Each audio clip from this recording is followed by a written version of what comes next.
আসসালামু আলাইকুম। হ্যালো বন্ধুরা, আপনারা সবাই কেমন আছেন? আশা করি সবাই ভালো আছেন। আমিও আল্লাহর রহমতে ভালো আছি। এই দেখেন, স্বাদের বৌমা আজ বায়না করেছে মা আমড়ার আচার খাবে। তো আমড়াটা আমি হালকা করে সিদ্ধ করে রেখেছি।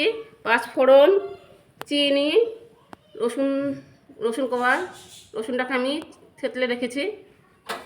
এবার আমি কড়াই সরিষার তেল দেব।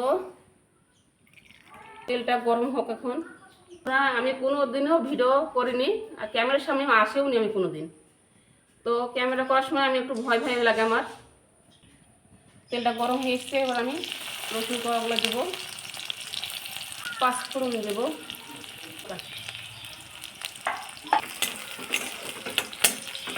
রসুনগুলো ভালোভাবে লাল লাল করে ভেজে নিতে হবে। কোনোদিনও ক্যামেরার সামনে আসেনি।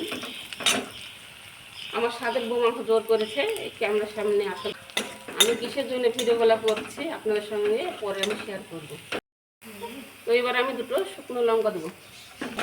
দেখতে পাচ্ছেন রসুনগুলা লাল লাল হয়ে গেছে। এবার আমি সিদ্ধ করা আমড়াগুলো দিয়ে দেবো। স্বাদ মতন লবণ দেবেন।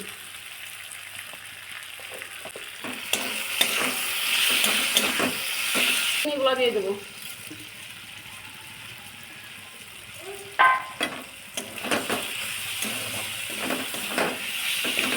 তার সঙ্গে গোটা গোটা করে থবেন, তাহলে আমড়াটা খেতে ভালো লাগবে। দেখেন আচারটা হয়ে গেছে। পাচ্ছেন আমার টক ঝাল আমড়া আচারটা হয়ে গেছে।